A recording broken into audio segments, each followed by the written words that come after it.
My name is Tinna Jackson. I'm from Washington, D.C. My firm is Jackson Consulting Group, and I serve my clients through executive coaching and strategic consulting. Wonderful. Yeah. And how did you get into this field? So it's interesting. So I had worked in politics for many years, and I realized throughout my career, everything that I've done has been coaching, assisting my bosses, just kind of being that person in the background, that trusted advisor. And then I realized, I should probably do this at some point. I didn't know when I was going to do it. And then I just decided to just jump out there, just like start the LLC and just start talking to as many people as possible to figure out what folks needed. And I realized that people were missing a very important component in their careers, especially as they were moving on in their careers in terms of becoming managers and leaders. Mm-hmm. And a lot of the training was missing. A lot of people get promoted based on, tenure, doing good work, becoming subject matter experts, but the training of managing people and dealing with human behavior is always a challenge. And so I decided with all of my training over the years, it was the best thing to do. And it felt right and purposeful. Right. Yeah, absolutely. When did you make that decision? What year was it? Back in 2017. Yeah. I was working for a political committee at the time. Okay. And I was working in HR, running HR for a large organization. And just a lot of people, coming into contact with a lot of people, both externally and internally in the organization. And I just realized, oh my God, like everybody needs something. Everybody needs something. And luckily, over the years, I had developed great relationships with people, and I started navigating differently, navigating the different personalities and kind of adjusting to everyone's personality, which you would think that would be difficult, but I think once you get to know people, it's like turning on a switch. Do you know what I mean? Well, it is difficult for some people, yeah, but it is. The right person can tune into another person's needs and match their energy. Absolutely. Right? Absolutely. And it sounds like you have that perfect spark. Yeah, and you know what's funny? I didn't have it before. No? Early on in my career, in my early 20s, I was mean. No, seriously. It wasn't a mean girl thing. It was just that I just wanted to go to work and go home. I didn't want to hang out. I didn't want to talk to anyone. I just wanted to do my tasks and just get them done. And my old chief of staff, this is when I worked in the Senate, my chief of staff just kind of pulled me aside and was like, hey, everybody likes you, but they're afraid of you. And I was like, what do you mean? He's like, you're really good at your job. You get the stuff done. You get everything done. But he's like, people are afraid of you. He said, so this is what I'm going to do. I'm going to move your desk back. I'm going to put 2 chairs in front of your desk, and anyone who comes to me with a problem, I'm going to send them to you before they come to me. And how did you feel about this new plan? I had an attitude. Like, that was my problem, right? I had an attitude. So I was like, okay, whatever. And as those things started to occur, like, everyone would come to me for something.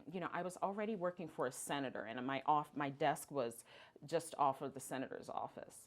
And so I had to filter everything over to the senator and to the chief of staff. So I was kind of I was the jelly and the peanut butter, on the bread, right?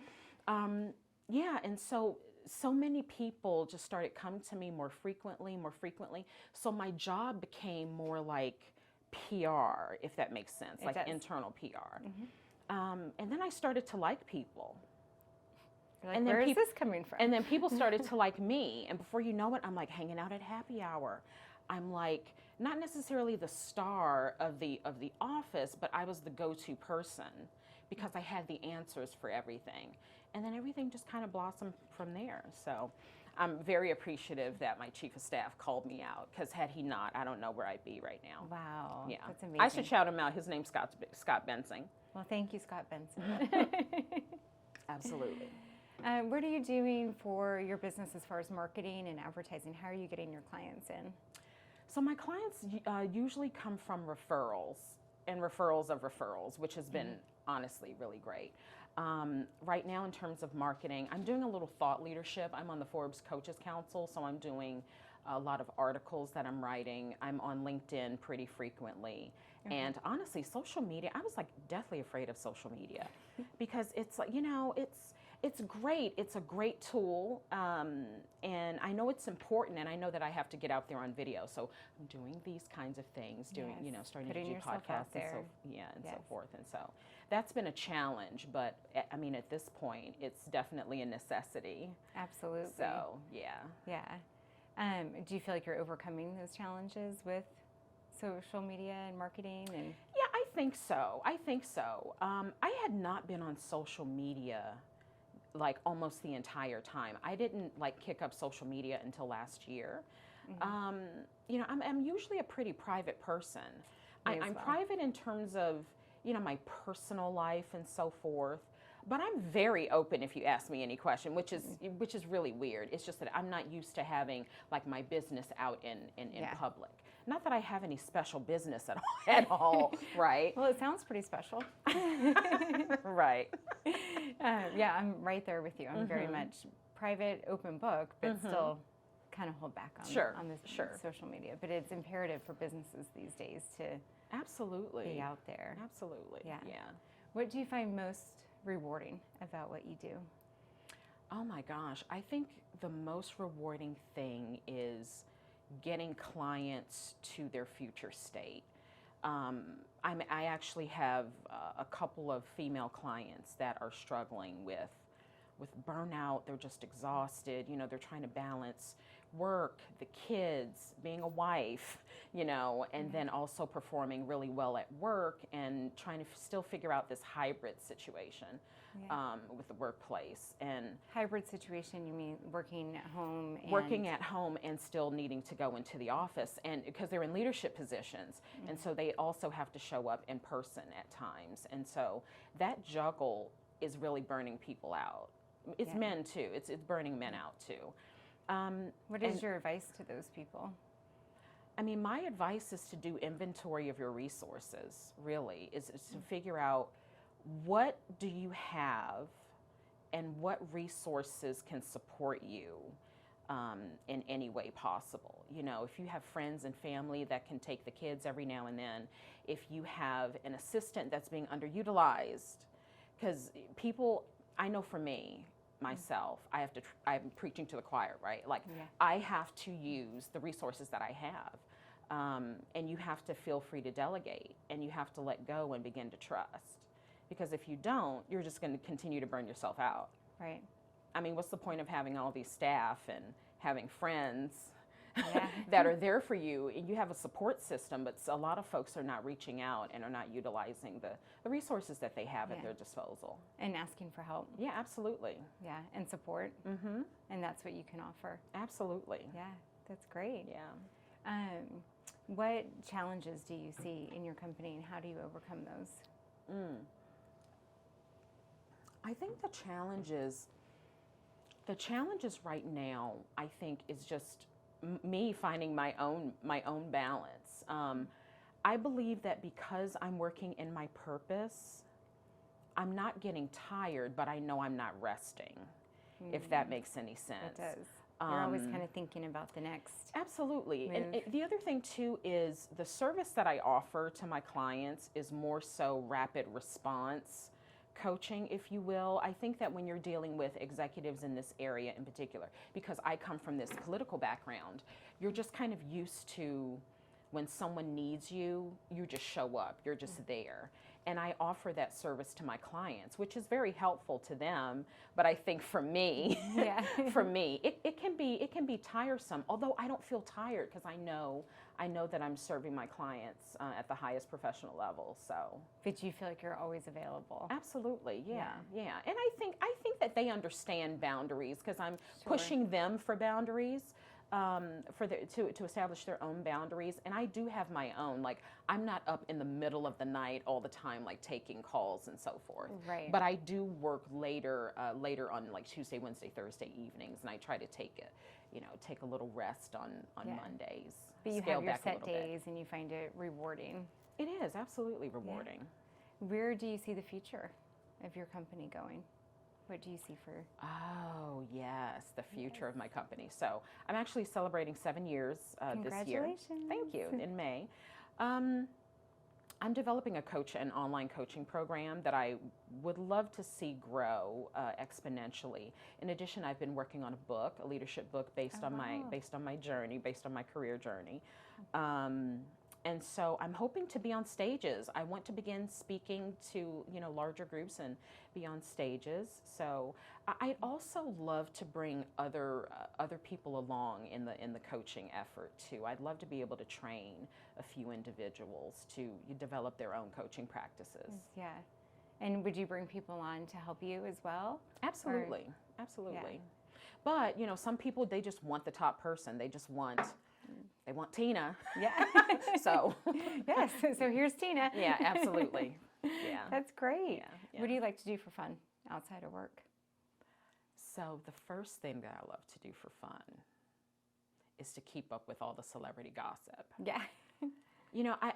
I don't want drama in my life, but I love watching everyone else's unfold.